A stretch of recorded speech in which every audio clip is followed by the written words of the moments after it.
हरिः ओम् आपादमौलिपर्यन्तं गुरूणाम् आकृतिं स्मरेत् तेन विघ्नाः प्रणश्यन्ति सिद्धन्ति च मनोरथाः। श्रीगुरुभ्यो नमः। परमगुरुभ्यो नमः। श्रीमदानन्दतीर्थभगवत्पादाचार्यगुरुभ्यो नमः। मन्मनोभीष्टवरदं सर्वाभीष्टफलप्रदं पुरन्दरगुरुं वन्दे दासश्रेष्ठं दयानिधिं विद्याविनयसम्पन्नान् शान्तादिगुणब्रह्मितान् सशास्त्रप्रवचनासक्तान् निलमिलार्यान् गुरून् भजे। पृथ्वीमण्डलमध्यस्याः पूर्णबोधमतानगाः वैष्णवाः विष्णुहृदयाः तान् नमस्ते गुरुमम। हरिः ओम्। ಶ್ರೀಶಾ ಪಾಹಿ. ಅನಂತಕೋಟಿ ಬ್ರಹ್ಮಾಂಡ ನಾಯಕ ಎಂಬುದು ಶ್ರೀ ಪುರಂದರದಾಸರು ರಚಿಸಿದ ಭವ್ಯ ಗ್ರಂಥ. 180 ಗದ್ಯಗಳು ಪ್ರಮೇಯ ಪುಂಜಗಳಾಗಿದೆ. ನಾವು 82ರಿಂದ 92 ಗದ್ಯವನ್ನು ನೋಡುತ್ತಿದ್ದೆವು. ಅಕ್ರೂರ ವರದ, ಅಂಬರೀಷ ವರದ, ನಾರದ ವರದ, ಪ್ರಹ್ಲಾದ ವರದ, ಗಜೇಂದ್ರ ವರದ, ಮುಚುಕುಂದ ವರದ, ಧ್ರುವ ವರದ, ವಿಭೀಷಣ ವರದ, ಪುಂಡರೀಕ ವರದ ಮತ್ತು ಪರಾಶರ ವರದ ಎಂಬುದು 10 ಜನ ವರದರು. 10 ಜನರನ್ನು ಉದ್ದೇಶ ಮಾಡಿ ಹೇಳಿದ್ದರಿಂದ ಇದು ಜೀವರ ಪ್ರಕರಣ ಎಂದೆನಿಸಿದೆ. ಜೀವಗಣ ಅನಂತರಾಗಿರುವುದರಿಂದ ಅನಂತ ಜೀವಗಳು ಹರೇನನುಚರಾಹ ನೀಚೌಚ ಭಾವಂ ಗತಃ ಎಂಬುದು ಜೀವನ ಲಕ್ಷಣ. ನೀಚೌಚ ಭಾವಂ ಗತಃ ಎಂಬುದು ತಾರತಮ್ಯ. ಆದ್ದರಿಂದ ಭಗವಂತನಿಂದ ಜೀವರು ಭಿನ್ನರಾಗಿದ್ದಾರೆ ಮತ್ತು ತಾರತಮ್ಯೋಪೇತವಾಗಿದ್ದಾರೆ ಎಂಬುದನ್ನು ತಿಳಿಯಬೇಕು. ತಾರತಮ್ಯ ಜ್ಞಾನವಿಲ್ಲದೆ ಮೋಕ್ಷವು ದೊರೆಯುವುದಿಲ್ಲ ಎಂಬುದು ಸಿದ್ಧಾಂತ. ತಾರತಮ್ಯ ಎಂಬುದು ನೈಜ ಸ್ಥಿತಿ. ನಾವು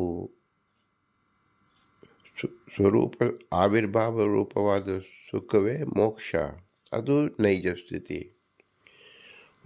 ಮೋಕ್ಷ ಎಂಬ ನೈಜ ಸ್ಥಿತಿಯನ್ನು ಹೊಂದಬೇಕಾದರೆ ನೈಜ ಸ್ಥಿತಿಯ ತತ್ವ ಆರಾಧನೆ ನಾವು ಮಾಡಬೇಕು. ತತ್ವವನ್ನು ತಿಳಿಯಬೇಕು. ಮೂಲ ತತ್ವ ಯಾವುದು? ಪಂಚಭೇದ ಮತ್ತು ತಾರತಮ್ಯ. ಹರಿಸರ್ವೋತ್ತಮ ಜ್ಞಾನ, ವಾಯುಜೀವೋತ್ತಮ ಜ್ಞಾನ, ಇದರ ಜೊತೆಯಲ್ಲಿ ಸತ್ಯವಾದ ಜಗತ್ತು, ಜಗತ್ತಿನಲ್ಲಿ ಅನಂತ ಜೀವರು, ಅವರಲ್ಲಿ ಭೇದ, ನಂತರ ಅವರಲ್ಲಿ ತಾರತಮ್ಯ. ಇದು 5 ಮಹಾಸಿದ್ಧಾಂತವೆನಿಸಿದೆ. ಇದನ್ನು ತಿಳಿಯೋಕ್ಕೋಸ್ಕರವಾಗಿ ಶ್ರೀ ಪುರಂದರದಾಸರು 10 ಜನ ವರದರನ್ನು ನಮಗೆ ಪರಿಚಯಿಸುತ್ತಿದ್ದಾರೆ. ತಾರತಮ್ಯವೆಂದಾಗ ತಾರತಮ್ಯ ಭಾವನೆ ಯಾರಲ್ಲಿ ಇರಬೇಕು? ಜೀವನಲ್ಲಿ ಇರಬೇಕು. ಹಾಗಾದರೆ ಭಗವಂತ ಜೀವೋತ್ತಮನು, ದೇವೋತ್ತಮನು ಎಂಬ ಪ್ರಶ್ನೆ ಬಂದರೆ ಭಗವಂತ ಜೀವರಲ್ಲ. ಜೀವ ಎಂದರೆ ಉಪಜೀವ್ಯ ಮಾಡಿಕೊಂಡಿರುವಂಥ ಜೀವ ಭಗವಂತನಲ್ಲ, ಅವನು ಸ್ವಾಮಿ. ಆ ಸ್ವಾಮಿಗೆ ಲಕ್ಷಣ ಏನು? ಸ್ವತಂತ್ರ, ನೇಹ ನಾನಾಸಿ ಕಿಂಚನ, ಸಕಲ ಗುಣಪೂರ್ಣ, ಸರ್ವದೋಷ ವಿದೂರತ್ವ, ಹೀಗೆ ಮುಂತಾದ ಗುಣಗಳನ್ನು ನಾವು ಭಗವಂತನ ಗುಣಗಳನ್ನು ತಿಳಿಯುತ್ತಾ ಇದ್ದೇವೆ. ಇದು ವಾಯುದೇವರ ಮೂಲಕ ನಾವು ತಿಳಿಯುವುದರಿಂದ ಸಕಲ ಜೀವರಿಂದ ಭಿನ್ನನಾಗಿದ್ದಾನೆ ಭಗವಂತ, ಉತ್ಕೃಷ್ಟನಾಗಿದ್ದಾನೆ ಎಂಬುದನ್ನು ಮೊಟ್ಟ ಮೊದಲು ತಿಳಿದುಕೊಳ್ಳಬೇಕು.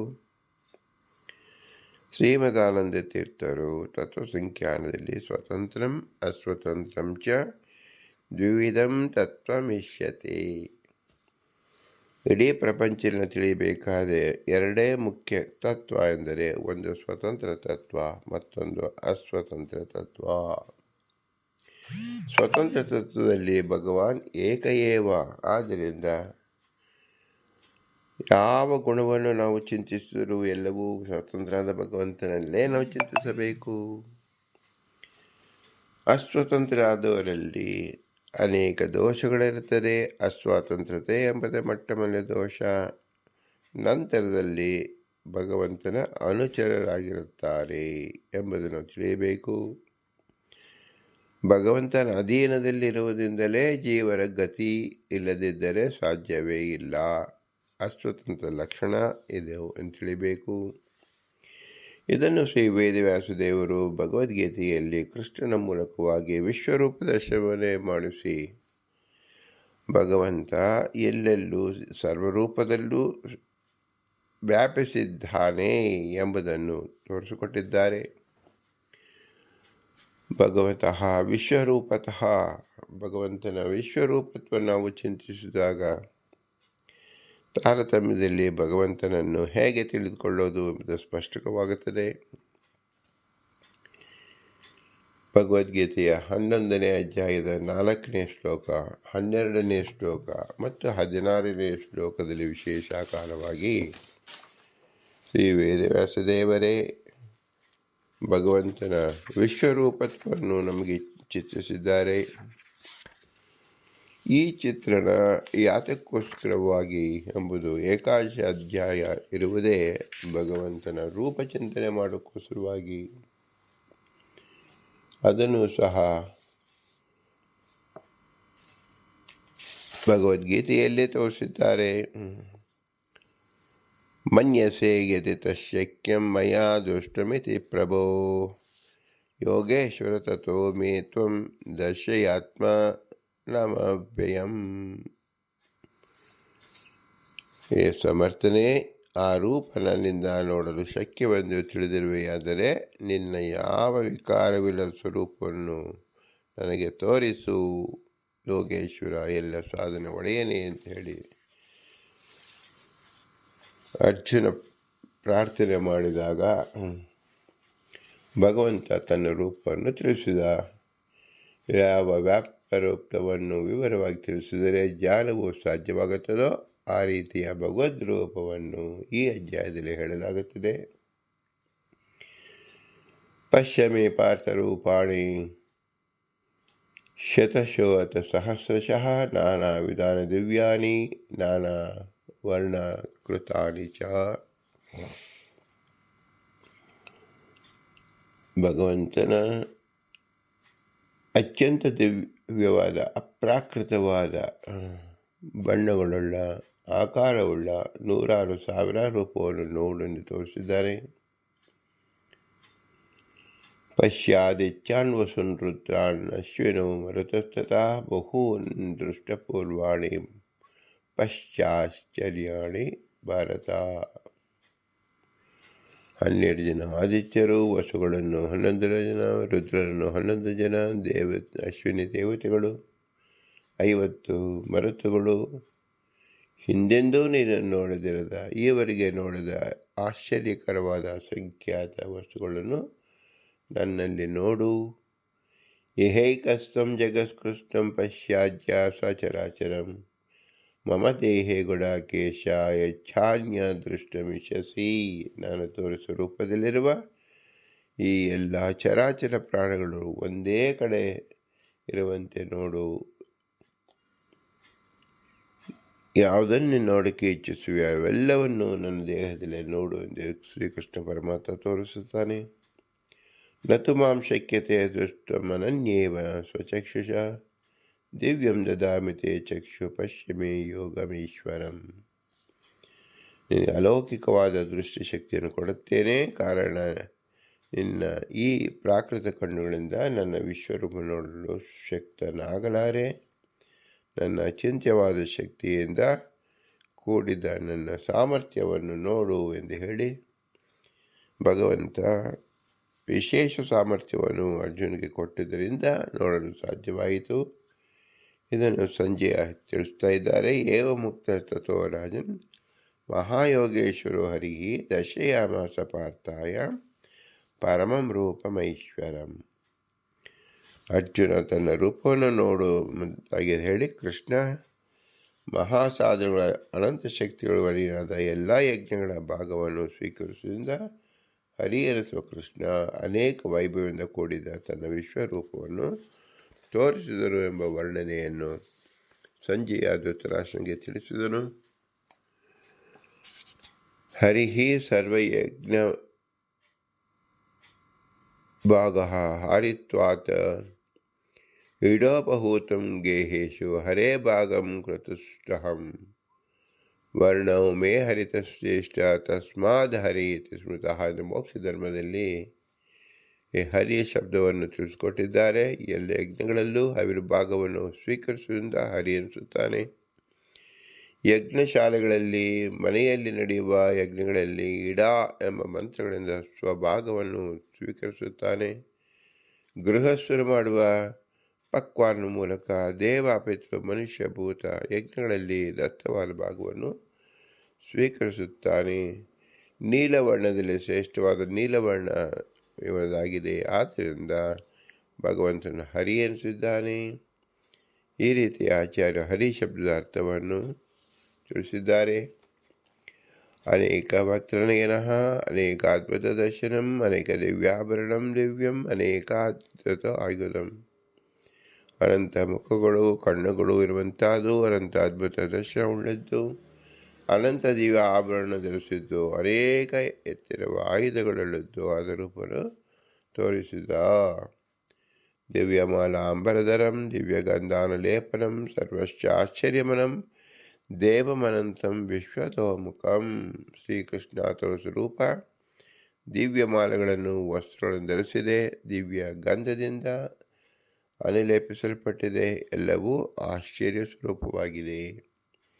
ಲೀಲಾತ್ಮಕವಾದದ್ದು, ಜಯರೂಪವಾದದ್ದು, ಪ್ರಕಾಶರೂಪವಾದದ್ದು, ಸಂಹಾರಾತ್ಮಕವಾದದ್ದು, ಪ್ರಶಂಸನೀಯವಾದದ್ದು, ಆನಂದರೂಪವಾದದ್ದು, ಸುಖದಿಂದ ತುಂಬಿ ತುಳುಕುವಂತಹದ್ದು, ಜ್ಞಾನರೂಪವಾದದ್ದು, ಎಲ್ಲೆಡೆ ವ್ಯಾಪ್ತವಾದದ್ದು, ಎಲ್ಲ ದೇಶ ಕಾಲದಿಂದಲೂ ಗುಣದಿಂದಲೂ ಪೂರ್ಣವಾದದ್ದು, ಎಲ್ಲ ದಿಕ್ಕುಗಳಲ್ಲೂ ಮುಖವುಳ್ಳದ್ದು, ಅನಂತ ಮುಖವುಳ್ಳದ್ದು.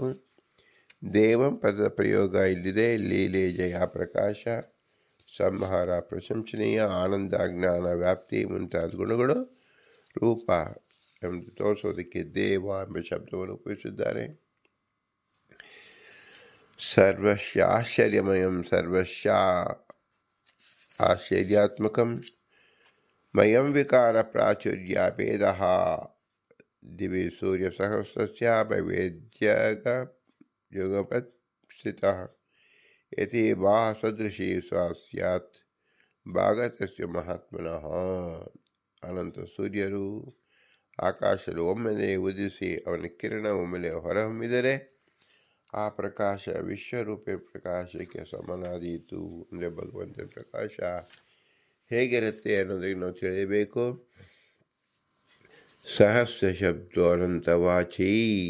ಸಹಸ್ರ ಅಂದರೆ ಕೇವಲ 1000 ಅಂತಲ್ಲ, ಅನಂತ ಅಂತ ತಿಳಿಯಬೇಕು. ತದಪಿ ಪಾಕಶಾಸನ ವಿಕ್ರಮ ಇತಿವತ್ ಪ್ರತ್ಯಾಯನಾರ್ಥಮೇವ ತಥಾಪಿ ಋಗ್ವೇದ ಅಖಿಲೇಶಂ ಅನಂತಶಕ್ತಿ ಪರಮೋನಂತವೀರ್ಯ ಸೋ ಅನಂತ ತೇಜಸ್ಯ ತಥೋಪಿ ಇತಿ ಮಹಾತಾತ್ಪರ್ಯಸ್ಯ ಪ್ರಾಬಲ್ಯಂ ನ ಚ ಪರಿಮಾಣೋಕ್ತ ಕಿಂಚಿತ್ ಪ್ರಯೋಜನಂ. ಭಗವಂತನ ಗುಣಗಳು ಅಪರಿಮಿತ. ಸೂರ್ಯನ ಉಪಮಾನ ಕೊಟ್ಟಿರುವುದು ಶ್ರೀರಾಮ ದೇವೇಂದ್ರನ ಪರಾಕ್ರಮ ಉಳ್ಳವನು ಎಂದಂತೆ ನಮ್ಮ ಬುದ್ಧಿಗೆ ಗ್ರಹಿಸೋಕೋಸ್ಕರ ಮಾತ್ರ. ವಸ್ತುತಃ ಭಗವದ್ ರೂಪ ಸದೃಶ್ಯವಾದದ್ದು ಎಂಬುದು ಋಗ್ವೇದದ ಕೆಲ ಭಾಗ ತಿಳಿಸ್ತಾ ಇದೆ. ಪರಮಾತ್ಮ ಅಪರಿಮಿತ ಶಕ್ತಿ ಉಳ್ಳವನು, ಅನಂತ ಪರಾಕ್ರಮಿ, ಅಪರಿಮಿತ ಕಾಂತಿಯುಳ್ಳವ, ಸೂರ್ಯಾದಿಗಳಂತೂ ವಿಲಕ್ಷಣನಾಗಿದ್ದಾನೆ ತಿಳಿಯಬೇಕು. ಈ ಶ್ರುತಿ ನಿರ್ವಕಾಶ ಅಂದರೆ ಗೀತಾವಾಕ್ಯ ಸಾವಕಾಶವಾಗಿದೆ. ಅಮಿತ ಪ್ರಭನಾದ ಭಗವಂತನಲ್ಲಿ ಸಹ ಸೂರ್ಯ ಪ್ರಭೆಯೂ ಇದೆ ಎಂದು ಹೇಳುವುದಾದರೆ ಮುಖ್ಯ ತಾತ್ಪರ್ಯ ವಿರೋಧ ಆಗುವುದಿಲ್ಲ, ಪ್ರಯೋಜನವೇನೂ ಇಲ್ಲ. ಈ ಕಾರಣದಿಂದ ಶ್ರುತಿವಾಕ್ಯ ಪ್ರಬಲ, ಗೀತಾವಾಕ್ಯ ದುರ್ಬಲ. ಹೀಗಿರುವುದರಿಂದ ಶ್ರುತಿಗೆ ಅನುಸಾರವಾಗಿ ಗೀತೆಯ ಸಹಸ್ರ ಶಬ್ದವನ್ನು ಅರ್ಥ ಮಾಡಬೇಕು. ವಿಶ್ವರೂಪದ ಪ್ರಭೆಗೆ ಮತ್ತೊಂದು ಉಪಮೆ ಇಲ್ಲ ಇದು ತಿಳಿಯಬೇಕು.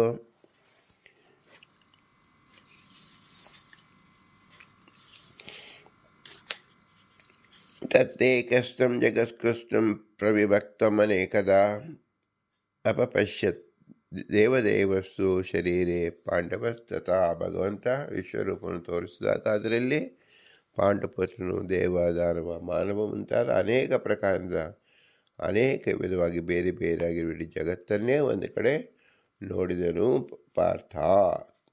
ತತಃ ಸ ವಿಸ್ಮಯಾವಿಷ್ಟ ಹೃಷ್ಟರೋಮ ಧನಂಜಯ ಪ್ರಣಮ್ಯ ಶಿರಸಾ ದೇವಂ ಕೃತಾಂಜಲಿ ಭಾಷತ. ಆಗ ಧನಂಜಯ ಅರ್ಜುನ ಆ ರೂಪವನ್ನು ನೋಡಿ ರೋಮಾಂಚನಾದನು. ಮುಡಿಯಿಂದ ಶ್ರೀಕೃಷ್ಣ ನಮಸ್ಕರಿಸಿ ಅಂಜಲಿ ಬದ್ಧನ ಮಾತಾಡಿದನು. ವಿಶ್ವರೂಪವು ಪರಮಾತ್ಮ ಸಾಕ್ಷಾತ್ ರೂಪವು ಅವನ ಎಲ್ಲ ರೂಪಗಳು ಪರಸ್ಪರ ಅಭಿನ್ನವಾಗಿದೆ. ಆತ್ಮಾನಮವ್ಯಯಂ ಪರಮಂ ರೂಪಮೈಶ್ವರ್ಯಂ ಸರ್ವೈಶ್ವರ್ಯಮಯಂ ದೇವಮನಂತಂ ವಿಶ್ವತೋಮುಖಂ ಇತ್ಯಾದಿ ರೂಪ ವಿಶೇಷಣಚ್ಚ ರೂಪಸ್ಯ ಈಶ್ವರ ಸಾಕ್ಷಾತ್ ರೂಪತ್ವಂ ನಿರುಚ್ಯತ್ವಂ ತಥೈವ ಚಿದಾನಂದಾತ್ಮಕಂ ಚ ಸಿದ್ಧ ಮಮ ದೇಹೇ ಇತ್ಯುಕ್ತಶ್ಚ ಆದಿತ್ಯಾದಿರ್ಭೇದಃ ಮೇ ರೂಪಾಣಿ ಸರ್ವತೋ ಅನಂತರೂಪಂ ಇತ್ಯಾದೇಃ ಸಿದ್ಧಃ ದೃಷ್ಟುಮಿಚ್ಛಾಮಿ ತೇ ರೂಪಂ ಇತ್ಯಾದಿಶ್ಚ ಏತಸ್ಯೇವ ಅಭಿನ್ನ ಅನಂತರೂಪತ್ವಂ. ಕೃಷ್ಣ ತೋರಿಸಿದ ರೂಪ ಅವ್ಯಯವಾದದ್ದು, ಆಶ್ಚರ್ಯಮಯವಾದದ್ದು, ಅನಂತವಾದದ್ದು, ವಿಶ್ವದೋಮುಖವಾದದ್ದು. ಈ ರೀತಿ ಹೇಳಿದ್ರಿಂದ ಇವೇ ವಿಶ್ವರೂಪ ಸಾಕ್ಷಾತ್ ಸ್ವರೂಪಭೂತವಾದದ್ದು. ಈ ವಿಶ್ವರೂಪ ಅಚೇತನವಾದ ಉಪಾದಾನಗಳಿಂದ ಭಗವಂತ ತತ್ಕಾಲದಲ್ಲಿ ಮಾಡಿ ಅಜ್ಜಿಗೆ ತೋರಿಸಿ ಆಗಲೇ ನಾಶ ಮಾಡಿದ ರೂಪವಲ್ಲ ಅಂತ ಸ್ಪಷ್ಟವಾಗಿ ತಿಳಿಯಬೇಕು. ಪರಮಾತ್ಮನ ದೇಹದಲ್ಲಿ ಆದಿತ್ಯ ರುದ್ರಾದಿಗಳೆಲ್ಲ ಇರುವರು ಎನ್ನುವ ಅಭಿಪ್ರಾಯ.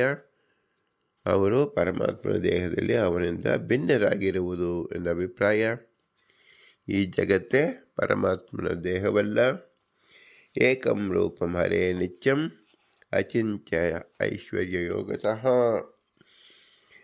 ಬಹುಸಂಖ್ಯಾ ಗೋಚರಃ ಚ ವಿಶೇಷಾದೇವ ಕೇವಲಂ ಅಭಾವೋ ಯತ್ರ ಭೇದಸ್ಯ ಪ್ರಮಾಣ ಅವಸತೋ ಭವೇತ್. ವಿಶೇಷನಾಮ ತತ್ರೈವ ವಿಶೇಷ ವ್ಯವಹಾರವಾನ್ ವಿಶೇಷೋಪಿ ಸ್ವರೂಪಂ ಸ ಸ್ವನಿರ್ವಾಹಕ ಎವ ಚ ದ್ರವ್ಯಾತ್ಮನ ಸ ನಿತ್ಯೋಪಿ ವಿಶೇಷಾತ್ಮೈವ ಜಾಯತೆ. ನಿತ್ಯ ಏವ ವಿಶೇಷಸ್ಯ ಕೇಚಿದೇವ ದ್ವಿದೇವ ಸ್ವಃ ವಸ್ತುಸ್ವರೂಪಸ್ಥೇ ಏವ ಇತ್ಯೇವಮಾದಿಷ್ಟ ಭೇದಿನಃ.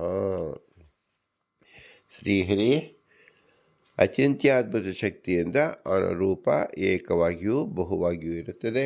ಆ ರೂಪಗಳೆಲ್ಲ ಅಭಿನ್ನವಾದುದು, ಭೇದವಿಲ್ಲದೆ ಕೇವಲ ವಿಶೇಷದಿಂದಲೇ ಭೇದ ವ್ಯವಹಾರ ಉಳ್ಳದಾಗಿರುತ್ತೆ ಅಂತ ತಿಳಿಯಬೇಕು.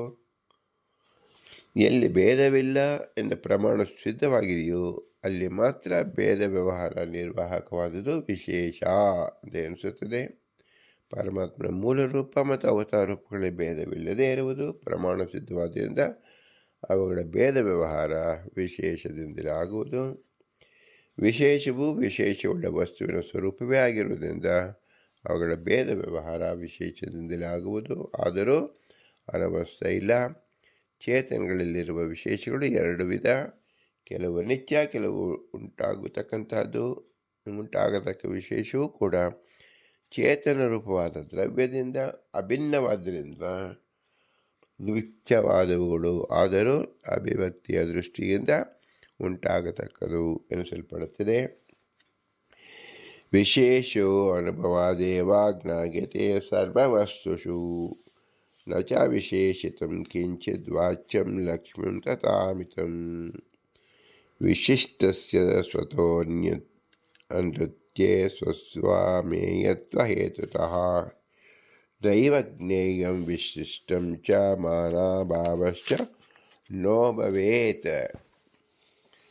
ಸ್ವಯಮೇಚ್ಛಪಿ ಹಿ ತ್ವಂ ವಿಶೇಷೇಣ ವಿವರ್ಜಿತಃ ನ ಜ್ಞೇಯಂ ತದ್ವಿಶಿಷ್ಟಂ ಚ ತಥೈವ ಯಚನವಸ್ಥಿತಿ. ಎಲ್ಲ ವಸ್ತುಗಳಲ್ಲಿಯೂ ವಿಶೇಷ ಇದ್ದೇ ಇರುತ್ತದೆ. ಆಯಾ ವಸ್ತುವಿನ ಜ್ಞಾನವನ್ನು ಗ್ರಹಿಸುವ ಸಾಕ್ಷಿ ಅನುಭವದಿಂದಲೇ ತಿಳಿಯುವುದು. ಪ್ರತ್ಯಕ್ಷ ಮತ್ತು ಅನುಮಾನದಿಂದ ತಿಳಿಯುವ ಎಲ್ಲವೂ ವಿಶೇಷ ಸಹಿತವಾಗಿಯೇ ಆ ಜ್ಞಾನವನ್ನು ಗ್ರಹಿಸುವ ಸಾಕ್ಷಿ ಅನುಭವದಿಂದ ತಿಳಿಯುವುದು. ವಿಶೇಷರಹಿತವಾಗಿ ಯಾವುದೂ ಅನುಭವಕ್ಕೆ ಗೋಚರವಾಗುವುದಿಲ್ಲ. ವಿಶಿಷ್ಟಗಳ ಸ್ವರೂಪ ನಿರ್ವಿಶೇಷವಲ್ಲ ಅಂತ ತಿಳಿಯಬೇಕು. ಅಭೇದೆ ನ ವಿರೋಧೋಸ್ತಿ ಜ್ಞಾತಾಜ್ಞಾತಯತೋಖಿಲಂ ತದೇವ ಜ್ಞಾತರೂಪೇಣ ಜ್ಞಾತಂ ಅಜ್ಞಾತಮನ್ಯತಾ ಅಭಿನ್ಯಸ್ಯ ವಿಶಿಷ್ಟತ್ವಾತ್ ನ ದೋಷದ್ವಯಮಪ್ಯತ ಏಕತ್ವಾನುಭವಶ್ಚೈವ ವಿಶೇಷಾನುಭವಾದಪಿ ತಜ್ಞಾನಾನುಭವಾಶ್ಚೈವ ನ ದೋಷದ್ವಯ ಸಂಭವ. ವಿಶೇಷ ಸ್ವರೂಪ ಮತ್ತು ವಿಶಿಷ್ಟಗಳು ಅಭಿನ್ನವಾಗಿದ್ದರೂ ವಿಶೇಷದ ಜ್ಞಾನ ಬಂದ ಕೂಡಲೇ ವಿಶಿಷ್ಟದ ಜ್ಞಾನವು ಬರುವ ಪ್ರಸಂಗವಿಲ್ಲ. ಒಂದೇ ವಸ್ತು ಒಂದು ಆಕಾರದ ಜ್ಞಾತವಾದದ್ದು ಇನ್ನೊಂದು ಆಕಾರದಿಂದ ಅಜ್ಞಾತವಾದದ್ದು ಆಗಿರುವುದು. ವಿಶೇಷದಲ್ಲಿ ಮತ್ತು ಸ್ವರೂಪದಲ್ಲಿ ಪರಂಪರೆಗಳೆಂಬ ಅನವಸ್ತು ದೋಷಗಳು ಇಲ್ಲ. ಭೇದಾಭೇದೋಥ ಚೌ ನೈವ ಕರ್ತು ಭೋಕ್ತ ವಿಶೇಷಣೆ ಮದನ್ಯಃ ಇತಿ ಅನುಭವೋಯತೋ ನೈವಾಸ್ತಿ ಕಸ್ಯಚಿತ್ ಭೇದೋ ವಿಶೇಷಣಸ್ಯಾಪಿ ನ ಅಂತರಸ್ಯ ಕ್ವಚಿತ್ ಭವೇತ್ ಶುದ್ಧ ಸ್ವರೂಪ ಇತ್ಯಾದಿ ಅಭೇದಸ್ಯೈವ ದರ್ಶನಾತ್ ಅಪೃಥಕ್ ದೃಷ್ಟಿನಿಯಮಾತ್ ಬಲಜ್ಞಾನಾದಿಕಸ್ಯ ಚ ಐಕ್ಯಂ ಬಾಹ್ಯಂ ವಿಶೇಷಾಣಂ ಪೃಥಕ್ ದೃಷ್ಟೇವ ತನ್ಯತ್ ವಿಶೇಷ ಹೇತತ್ವಭಾವೇಪಿ ದ್ವೈವೇದ್ಯಂ ಕಲ್ಪತೆ ಯದಿ ಕಲ್ಪನಾ ಗೌರವಾದ್ಯಸ್ತು ದೋಷಸ್ತತ್ರ ಇತಿ ಸಂಗತ. ವಿಶೇಷ ವಿಶಿಷ್ಟಗಳಿಗೆ ಅಭೇದವೇ ಇರುವುದು, ಭೇದಾಭೇದ ಇರುವುದಿಲ್ಲ. ಶುದ್ಧ ಸ್ವರೂಪ ಮುಕ್ತನು ಮುಂತಾಗಿ ಹೇಳುವಲ್ಲಿ ಶುದ್ಧ ಸ್ವರೂಪತ್ವಾದಿಗಳಿಂದ ಅತ್ಯಂತ ಅಭೇದವೇ ಮುಕ್ತನಿಗೆ ಇರುತ್ತದೆ. ಕರ್ತೃತ್ವಾದಿಗಳಂತೆ ಬಲಜ್ಞಾನಾದಿ ಗುಣಗಳು ಎಂದೂ ಭಿನ್ನವಾಗಿ ಅನುಭವಕ್ಕೆ ಬಾರದೇ ಇರುವುದರಿಂದ ಅವು ವಿಶೇಷಗಳಿಂದ ಅಭಿನ್ನವಾದಗಳು. ದೇಹ ನಿಮಿತ್ತವಾದ ವಿಶೇಷಗಳು ಸ್ಥೂಲತ್ವ ಮತ್ತು ಕೃಷ್ಣತ್ವ ಮುಂತಾದವುಗಳು ಭಿನ್ನವಾಗಿರುವುದೇ ಅನುಭವಕ್ಕೆ ಬರುವುದರಿಂದ ಅದು ಅಭಿನ್ನವಾದವುಗಳನ್ನ ತಿಳಿಬೇಕು. ನಾ ಏಕತ್ವಂ ನಾಪಿ ನಾನಾಶ್ವಂ ನಿಯಮಾದಶ್ವ ಚೇತಸೆ ಭೇದಾಭೇದವನು ಭವಾತ್ ತತ್ರ ಅನ್ಯತಾಗತೆ ಏಕೋಹಂ ಅನ್ಯತೋ ಅನ್ಯಶ್ಚ ಏತೆ ಏವ ವ್ಯವಸ್ಥಿತೌ. ಭೇದಾಭೇದೋ ಚೇತನೇಷು ತಸ್ಮಾತ್ ನ ಏಕ ಪ್ರಕಾರತಃ ಏಕಮಿತ್ಯೇವ ಜ್ಞಾತಂ ಬಹುತ್ವೇನೈವ ತತ್ ಪುನಃ ಪಟಾಜ್ಞಾಜ್ಞಾಯತೆ ಯಸ್ಮಾತ್ ಭೇದಾಭೇದ ಕುತೋ ನ ತತ್ ತಂತುಭ್ಯೋ ಅನ್ಯಃ ಪಟಃ ಸಾಕ್ಷಾತ್ ಕಸ್ಯ ದೃಷ್ಟಪಥಂ ಗತಃ ಅನನ್ಯಶ್ಚೇತಂತು ಭಾವೇ ಪಟ ಅಭಾವ ಕುತೋ ಭವೇತ್. ಅಚೇತನಗಳಲ್ಲಿ ವಿಶೇಷಗಳಿಗೆ ಭೇದಾಭೇದ ಇರುವುದು, ಆದರೆ ಚೇತನಗಳಲ್ಲಿ ಅಭೇದವು ಘಟಾದಿ ಅನ್ಯ ಪದಾರ್ಥಗಳಿಂದ ಅಭೇದವು ಹೀಗೆ ಭಿನ್ನ ಪ್ರತಿಯೋಗಿಕಗಳಾಗಿಯೇ ಭೇದ ಅಭೇದಗಳಿರುವುದು. ಪಟದ ತಂತುಗಳು ಪಟದ ರೂಪದಿಂದ ಒಂದಾಗಿರುವುದು, ಪರಸ್ಪರ ಭಿನ್ನವಾಗಿರುವುದು. ಹೀಗೆ ಪ್ರತಿಯೊಂದು ತಂತುವಿಗೂ ಪಟದಿಂದ ಭೇದ ಅಭೇದವು ಯಾಕೆ ಸಿದ್ಧವಾಗಬಾರದು ಎಂಬ ಪ್ರಶ್ನೆಗೆ ಪ್ರತಿಯೊಂದು ತಂತುಗಳು ಪಟವು ಅತ್ಯಂತ ಅಭಿನ್ನವೂ ಅಲ್ಲ. ತಂತುಪಟಗಳು ಭೇದ ಅಭೇದವುಳ್ಳವಾಗಿದೆ ಅಂತ ತಿಳಿಯಬೇಕು. ನ ಚ ಆತ್ಮನ ವಿಶೇಷೋತ್ರ ದೃಷ್ಟಾಂತೋತ್ವಂ ಗಮಿಷ್ಯತಿ ಶುದ್ಧೋಹಂ ಪ್ರತ್ಯಯೋ ಯಸ್ಮಾತ್ ತತ್ರಾಭೇದ ಪ್ರದರ್ಶಕ ಅತ್ರಾವಯವಭೇದೇನ ಸ್ವಾದೇವ ಹಿ ಅನವಸ್ಥಿತಿಃ ನ ಚ ಅವಯವಂ ವಸ್ತು ಕ್ವಚಿತ್ಯಾತ್ಮಾನಗೋಚರಂ ಪೂರ್ವಾಪರಾದಿಭೇದೇನ ಯತೋ ಅಂಶಸ್ತ್ಯವಗಮ್ಯತೆ ಉಪಾಧಿರಪ್ಯೇಕಂ ದೇಶಸಂಬಂಧ ಸ್ವಂತಮೇವ ಹಿ ಜ್ಞಾಪಯದ್ಭೇದಮಖಿಲಂ ಗ್ರಸನ್ ಸಾ ವಿಭಜೇತ್ ಕಥಂ ತಸ್ಮಾತ್ ಗುಣಾಧಿಕಮತಿ ನಾಸ್ತ್ಯ ನ ಅಂಶಶತಯ ಕ್ವಚಿತ್ ಭಾವಾಭಾವಸ್ಯ ಪಶ್ಯತೆ ವಿದ್ಯಮಾನೇಪಿ ವಸ್ತುನಿ ಭೇದಾಭೇದೋ ಗುಣಾದಿಶ್ಯ ಜಡೇ ವಸ್ತು ಸಂಸ್ಥಿತೆ. ಆತ್ಮನಲ್ಲಿ ನಾನು ಕರ್ತನು ನಾನು ಭೋಕ್ತೃ ಎಂಬ ಅನುಭವಗಳಿಂದ ಪ್ರತ್ಯೇಕವಾಗಿ ಕರ್ತೃತ್ವಾದ ಪ್ರತಿಯೊಂದು ಧರ್ಮಕ್ಕೂ ಅಭೇದವು ಕಂಡುಬರುವುದು. ಆದರೆ ಪಟದಲ್ಲಿರುವ ಪ್ರತಿಯೊಂದು ತಂತುಗಳಿಗೂ ಪ್ರತ್ಯೇಕವಾಗಿ ಪಟದ ಅಭೇದ ಅನುಭವವಿಲ್ಲ. ಆದ್ದರಿಂದ ಪಟಕ್ಕೂ ತಂತುಗಳಿಗೂ ಭೇದವನ್ನೇ ಹೇಳಬೇಕು. ಅವಯವಗಳೇ ಇಲ್ಲದ ವಸ್ತುವಿನಲ್ಲಿ ಪ್ರಮಾಣವಿಲ್ಲ. ಪರಮಾಣುವಿಗೂ ಕೂಡ ಪೂರ್ವಭಾಗ ಅಪರಭಾಗ ಎಂದ ಅವಯವಗಳು ಇರುವುದಿಲ್ಲ. ಅವು ಅವಯವವುಳ್ಳವುಗಳೇ ಆಗಿರುವುದು. ಪರಮಾಣುವಿಗೆ ಸ್ವಾಭಾವಿಕವಾದ ಅವಯವಗಳಿಲ್ಲ.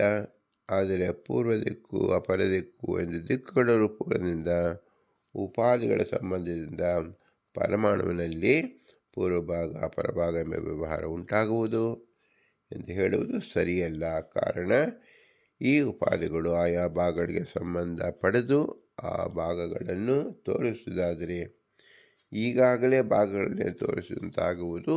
ಈ ಉಪಾಧಿಗಳು ಆಯಾ ಭಾಗಗಳ ಸಂಬಂಧ ಮಾತ್ರ ಪಡೆಯದೆ ಸಮಗ್ರ ಪರಮಾಣು ಸಂಬಂಧವನ್ನು ಪಡೆಯುವು. ಆದ್ದರಿಂದ ಪ್ರತ್ಯೇಕ ವಿಭಾಗವನ್ನು ದಿಕ್ಕುಗಳಲ್ಲಿ ತೋರಿಸಲು ಅಸಮರ್ಥವಾಗುವುದು.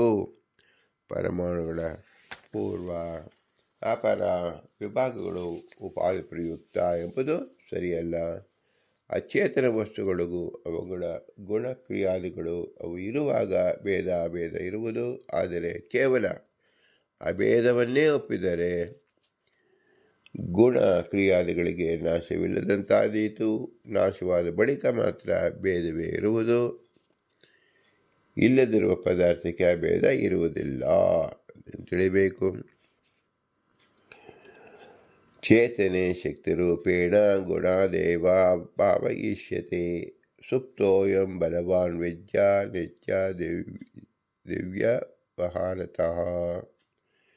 ನ ಚ ಏವಂ ಶಕ್ತಿರೂಪೇಣ ಜಡೇ ವ್ಯವಹತೆ ಕ್ವಚಿತ್.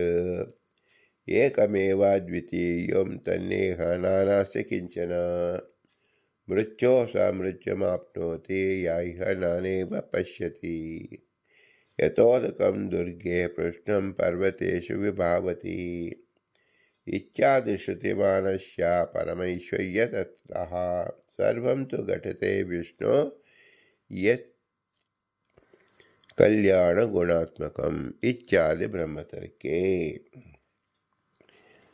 ಚೇತನದಲ್ಲಿ ಬಲಾದಿ ಗುಣಗಳು ಅವ್ಯಕ್ತವಾಗಿರುವುದನ್ನು ಒಪ್ಪಬೇಕು. ಜಡದಲ್ಲಿ ಗುಣಗಳು ಹೀಗೆ ಅವ್ಯಕ್ತವಾಗಿ ಇದೆ ಎಂದು ವ್ಯವಹಾರ ಕಂಡಿಲ್ಲ. ಹೀಗೆ ಅಚೇತನ ವಸ್ತುಗಳಿಗೂ ಅವುಗಳ ಗುಣಗಳಿಗೂ ಭೇದ ಅಭೇದವು. ಸರ್ವೋತ್ತಮ ಒಬ್ಬನೇ, ಅವನ ಗುಣ ಕ್ರಿಯಾರೂಪಗಳ ಭೇದವಿಲ್ಲ. ಭಗವಂತನ ಗುಣ ಕ್ರಿಯಾರೂಪಗಳಲ್ಲಿ ಭೇದ ಅಥವಾ ಭೇದ ಅಭೇದ ಚಿಂತಿಸುವನು ನರಕಾದ ಅನರ್ಥವನ್ನು ಪಡೆಯುವನು. ಎತ್ತರದಿಂದ ಸುರಿಯುವ ಮಳೆಯ ನೀರು ಕೆಳಗೆ ಹರಿಯುವಂತೆ ಅಂತಹ ಚಿಂತಕನು ಅಧೋಗತಿ ಹೊಂದುವನು. ಈ ರೀತಿ ಈ ಮೇಲೆ ತಿಳಿಸುವ ಪ್ರಮಾಣ ಇರುವುದರಿಂದ ಪರಮಾತ್ಮನಲ್ಲಿ ಅಚಿಂತ್ಯ ಶಕ್ತಿ ಇರುವುದರಿಂದ ಕಲ್ಯಾಣ ಗುಣಾತ್ಮಕವಾದದ್ದು ಎಲ್ಲವೂ ದುರ್ಘಟವಾದಂತೆ ಕಂಡರೂ ಭಗವಂತನಲ್ಲಿ ಹೊಂದುವುದು. ಇತ್ಯಾದಿ ಬ್ರಹ್ಮತರ್ಕದಲ್ಲಿ ಉಕ್ತವಾಗಿದೆ. ಪರಮಾತ್ಮನ ವಿಶ್ವರೂಪ ಅವನ ಸಾಕ್ಷಾತ್ ರೂಪಭೂತವಾದುದು. ಅವನ ಮೂಲ ರೂಪವು ಈ ವಿಶ್ವರೂಪವು ಅಭಿನ್ನವಾದುದು.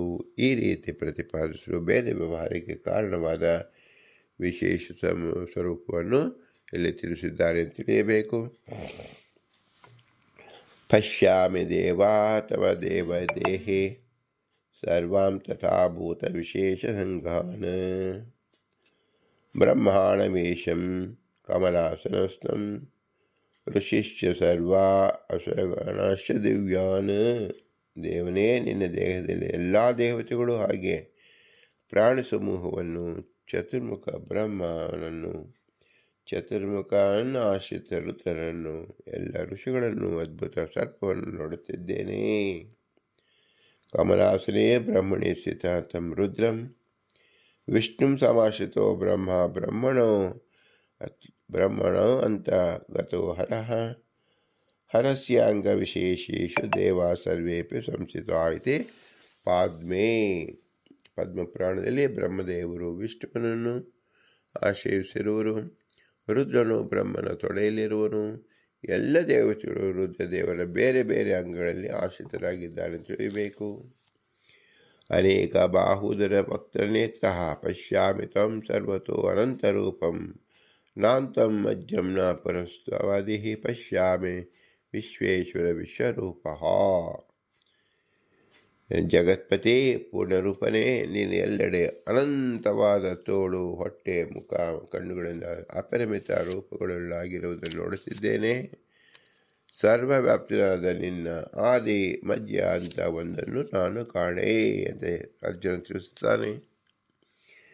ಅನೇಕ ಶಬ್ದೋ ಅನಂತವಾಚಿ ಅನಂತ ಬಾಹು ಇತಿ ವಕ್ತೃತಿ ಸರ್ವತಃ ಪ್ರಾಣಿಪಾದಂ ತಥ ಇತ್ಯಾದಿತ ವಿಶ್ವಚಕ್ಷುಷ ವಿಶ್ವತೋ ಮುಖಂ ವಿಶ್ವತೋ ಬಾಹುತ ವಿಶ್ವತಸ್ಮಾತ್ ಸ ಬಾಹುಭ್ಯಾಂ ದಮತೇತಂ ಪತತ್ರೇ ಯಾ ಭೂಮಿ ಜನಯನ್ ದೇವ ಏಕಃ ಇತಿ ಋಗ್ವೇದ ಅಖಿಲೇಶು ವಿಶ್ವತಶ್ಚಕ್ಷುಃ ವಿಶ್ವತೋ ಮುಖೋ ವಿಶ್ವತೋ ಹಸ್ತವತ ವಿಶ್ವತಸ್ಮಾತ್ ಸಂಬಾಹುಭ್ಯಾಂ ನಮತಿ ಸಂಪತತ್ರೈ ಯಾವ ಪೃಥಿವೀಂ ಜನಯನ್ ದೇವೇಶ ಇತಿ ಯಜುರ್ವೇದೇ ಚ ವಿಶ್ವಶಬ್ದಸ್ಯ ಅನಂತವಾಚಿ ಸರ್ವಂ ಸಮಸ್ತಂ ವಿಶ್ವಮನಂತಂ ಪೂರ್ಣಮೇವ ಚ ಇತ್ಯಭಿಧಾನಾತ್ ಅನಂತಬಾಹು ಅನಂತಪಾದಮನಂತರೂಪಂ ಪುರುಷಮೇಕಂ ಪುರವಕ್ತ್ರಮೇಕಂ ಮಹತ್ಯಾದ್ ಭಕ್ತಿಮತ್ಯಸ್ತು ತಸ್ಮಾತ್ಕತ್ವೇನ ಭವತಿ ಅನ್ಯತಾ ಅನಾದಿಮತ್ಪರಂ ಬ್ರಹ್ಮ ಇತ್ಯಾದಿಯುಕ್ತಂ ಸ್ಯಾತ್. ಅನೇಕ ಶಬ್ದಕ್ಕೆ ಅನಂತ ಎಂದು ಅರ್ಥೈಸಬೇಕು ಅಂತ ಗೀತಾದಲ್ಲಿಯೇ ತಿಳಿಸಿದ್ದಾರೆ. ಬ್ರಹ್ಮನು ಅನಂತ ಕಣ್ಣು, ಮುಖ, ಬಾಹು, ಪಾದವನ್ನು ಹೊಂದಿದ್ದಾರೆ. ಪ್ರಧಾನ ಬಾಹುಗಳಿಂದ ಮತ್ತು ಅದಕ್ಕೆ ಹೊಂದಿಕೊಂಡಿರುವ ಹಕ್ಕಿಯಂತಿರುವ ಇತರ ಭಾಗಗಳಿಂದ ಅಜ್ಞಾನ ಪಂಚಭೂತಗಳನ್ನು ಸಂಯೋಜಿಸುತ್ತಾನೆ. ಅಸಹಾಯವಾಗಿಯೇ ಭೂಮಿಯ ಆಕಾಶಗಳನ್ನು ಸೃಷ್ಟಿಸುತ್ತಾನೆ ಎಂದು ಋಗ್ವೇದ ಅಖಿಲದಲ್ಲಿ ತಿಳಿಸಿದೆ. ಹೀಗೆ ಯಜುರ್ವೇದದಲ್ಲೂ ಉಕ್ತವಾಗಿದೆ. ಈ ಸೂಕ್ತಗಳಲ್ಲೂ ವಿಶ್ವ ಶಬ್ದಕ್ಕೆ ಅನಂತ ಎಂದು ಅರ್ಥ. ಕೋಶದಲ್ಲಿ ಸರ್ವ, ಸಮಸ್ತ, ವಿಶ್ವ, ಅನಂತ, ಪೂರ್ಣ ಈ ಶಬ್ದಗಳು ಸಮಾನಾರ್ಥಗಳು ಎಂದು ಹೇಳಿದೆ. ಭವ್ಯ ಶಾಖ್ಯದಲ್ಲಿಯೂ ಅನಂತ ಬಾಹು, ಅನಂತ ಪಾದ, ಅನಂತ ರೂಪ, ಅನಂತ ಮುಖ, ಅದ್ವಿತೀಯವಾದ ಭಗವಂತನನ್ನು ಎಂದು ಸ್ಪಷ್ಟವಾಗಿ ಅವೆಗಳಿಗೆ ಅನಂತತ್ವವನ್ನು ತಿಳಿಸಿರುತ್ತದೆ. ಭಗವಂತ ವ್ಯಾಪ್ತನೂ ಹೌದು, ಮಹಾಪರಿಮಾಣವುಳ್ಳವನೂ ಹೌದು ಎಂದು ತಿಳಿಯಬೇಕು. ಏಕತ್ಯತು ಅನಂತಾರಿ ಅಸ್ಯ ರೂಪಾಣಿ ಇತಿ ಅನಂತರೂಪಃ ಅನ್ಯತತು ಅಷ್ಪರಿಮಾಣಃ ಇತಿ ಉಕ್ತಂ ಹಿ ಉಭಯೋಪಿ ಪರಾತ್ಪರಂ ಯನ್ಮಹತೋ ಮಹಾಂತಂ ಯದೇಕಮವ್ಯಕ್ತಮನಂತರೂಪಂ ಇತಿ ಯಜುರ್ವೇದೇ ಅವ್ಯಕ್ತಸ್ಯ ಅನಂತಾತ್ ಸ್ವಾದೇವ ಮಹತ್ವೇ ಅಪರಿಮಿತ್ವಂ ಸಿದ್ಧತಿ ಮಹಾಂತಂ ಚ ಸಮಾದೃಶ್ಯಂ ಪ್ರಧಾನಂ ಸಮವಸ್ಥಿತಃ ಅನಂತಸ್ಯ ತಸ್ಯ ಅಂತಃ ಸಂಖ್ಯಾನಂ ಚಾಪಿ ವಿದ್ಯತೆ ಇತ್ಯಾದಿತ್ಯ ಪುರಾಣೇ ತಾನಿ ಚ ಏಕೇಕಾನಿ ರೂಪಾಣಿ ಅನಂತಾನಿ ಇತಿ ಚ ಏಕತ್ರ ಭವತಿ ಅಸಂಖ್ಯಾತ ಜ್ಞಾಪಕ ತಸ್ಯ ದೇಹ ಸರ್ವೇ ಪರಿಮಣಃ ವಿವರ್ಜಿತಾಶ್ಚ ಇತಿ ಋಗ್ವೇದ ಅಖಿಲೇಶು ಯಾವಾನ್ ಸ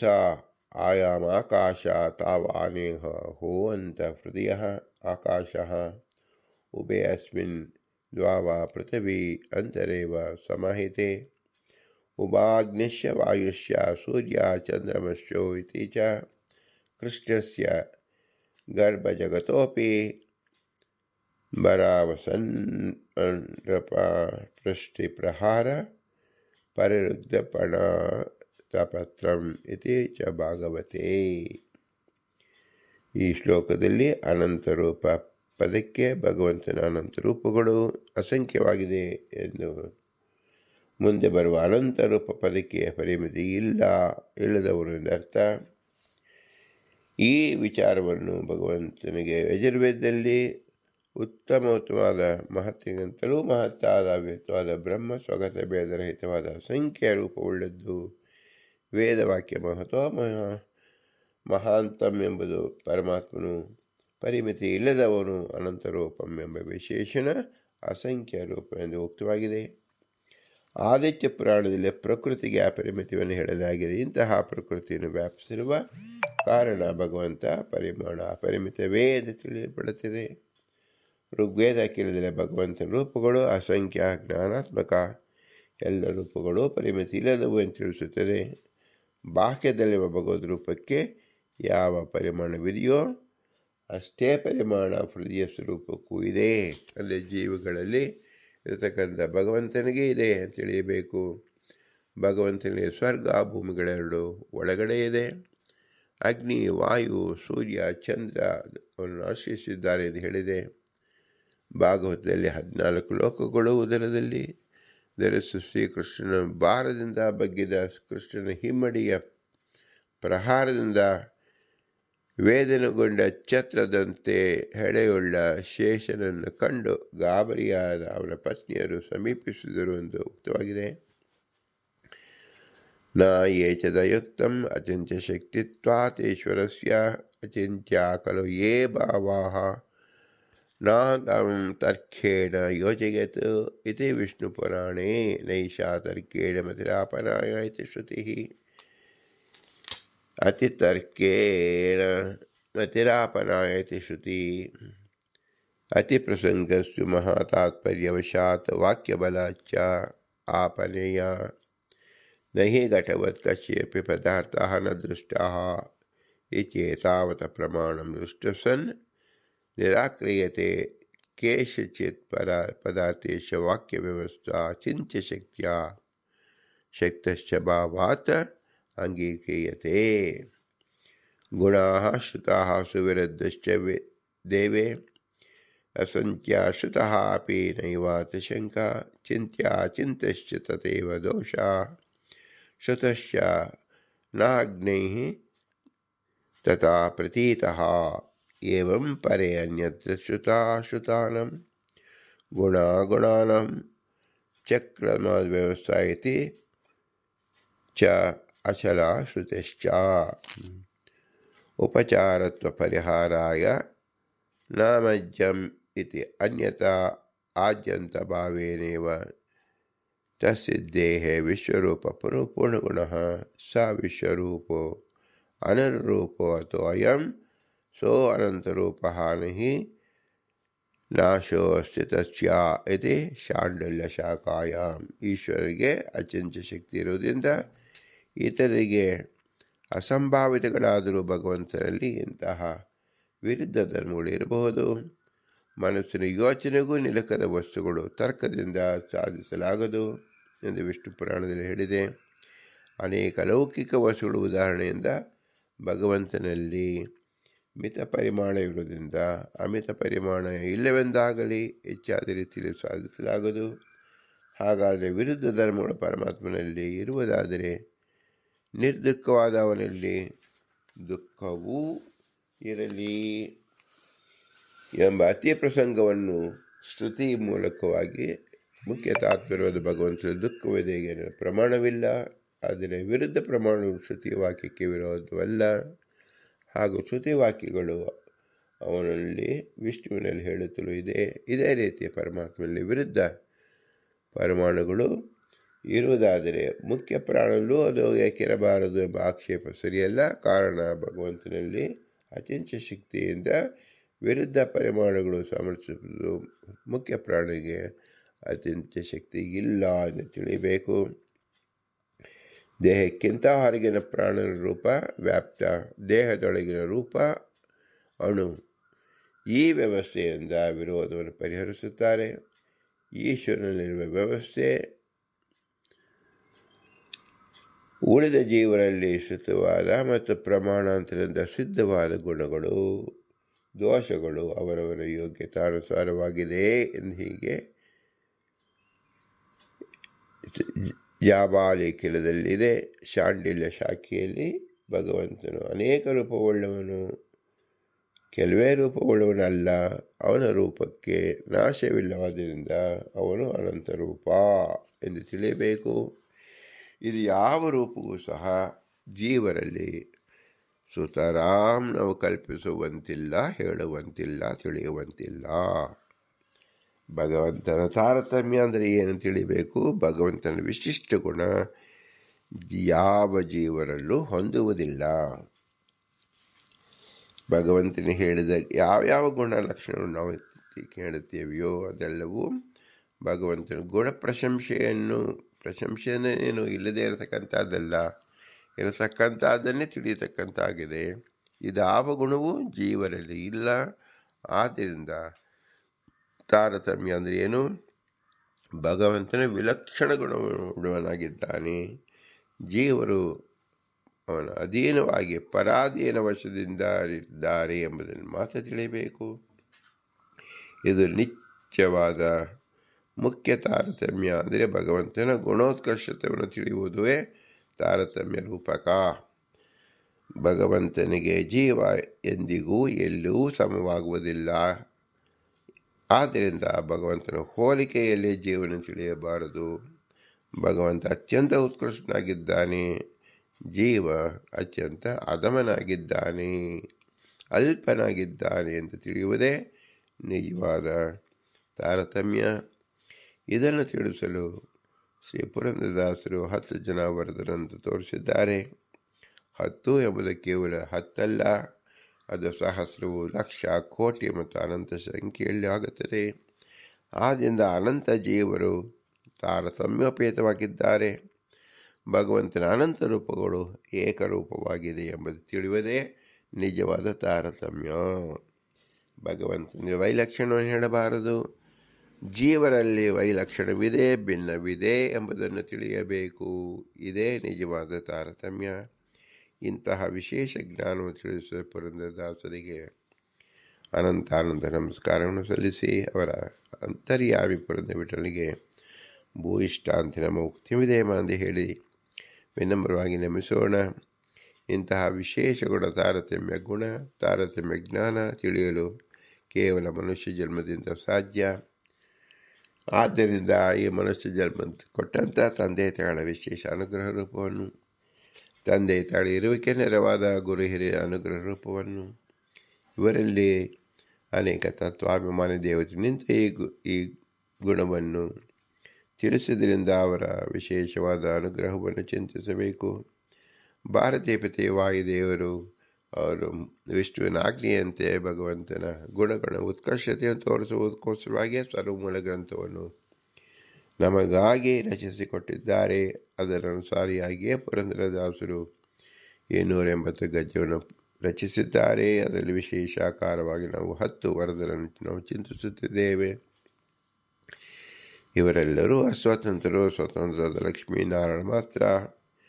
ಇವರೆಲ್ಲರಲ್ಲಿಯೂ ನಿಂತು ಕೆಲಸ ನಡೆಸುವ ಲಕ್ಷ್ಮೀನಾರಾಯಣರು ಅವರೇ ಸ್ವತಂತ್ರರು. ಆದ್ದರಿಂದ ಆ ಸ್ವತಂತ್ರವಾದ ಲಕ್ಷ್ಮೀನಾರಾಯಣನೇ ನಮ್ಮ ಬಿಂಬರೂಪನಾಗಿ ನಮ್ಮಲ್ಲೇ ಸ್ವತನಾಗಿರುವುದು. ಆದ್ದರಿಂದ ಭಗವಂತನನ್ನು ಆ ಬಿಂಬನನ್ನು ನಾವು ತಿಳಿದುಕೊಳ್ಳುವುದೇ ಬಿಂಬೋಪಾಸನೆ ಎನಿಸುವುದು. ಬಿಂಬನ ಪ್ರತಿಯೊಂದು ಲಕ್ಷಣವನ್ನು ತಿಳಿದಂತೆ ಅವನ ಮಹಾನ್ ಗುಣ, ಅವನಲ್ಲಿ ಭಕ್ತಿ ಹೆಚ್ಚಾಗುತ್ತದೆ, ಗುಣ ಉತ್ಕರ್ಷತೆ ಹೆಚ್ಚಾಗುತ್ತದೆ. ಇದೇ ಶಾಸ್ತ್ರದ ತಾತ್ಪರ್ಯ, ಇದೇ ಜೀವನ ಪ್ರಕರಣದ ಉದ್ದೇಶ. ಆದ್ದರಿಂದ ಈ ಉತ್ಕೃಷ್ಟವಾದ ಭಗವಂತನಿಗೆ ನಾವು ಹೇಗೆ ಸೇವೆ ಸಲ್ಲಿಸುವುದು? ಅವನು ಪೂರ್ಣನಾದ್ದರಿಂದ ಅವನಿಗೆ ಏನೂ ಅಪೇಕ್ಷಿಸುವುದಿಲ್ಲ. ನಾವು ಅಲ್ಪರಾದ್ದರಿಂದ ನಮ್ಮಲ್ಲಿ ಕೊಡಲು ಏನೂ ಇಲ್ಲ. ಆದ್ದರಿಂದ ಉಪನಿಷತ್ ಪುರುಷನು ಹೇಳಿರುವಂತೆ ಭೂಯಿಷ್ಟಾಂತಿ ನಮ್ಮ ಉಕ್ತಿಮಿದೇಮ, ಭೂಯಿಷ್ಟಾಂತಿ ನಮ್ಮ ಉಕ್ತಿಮಿದೇಮ, ಭೂಯಿಷ್ಟಾಂತಿ ನಮ್ಮ ಉಕ್ತಿಮಿದೇಮ ಎಂದು ವಿನಮ್ರವಾಗಿ ನಮಿಸೋಣ. ಭಾರತೀಯ ರಮಣಕ್ಕೆ ಪ್ರಾಣ ಅಂತ ಹೇಳಿದ್ರು. ಶ್ರೀಕೃಷ್ಣ ಅರ್ಪಣಿಸು. ಹರಿ ಓಂ, ಹರಿ ಓಂ, ಹರಿ ಓಂ.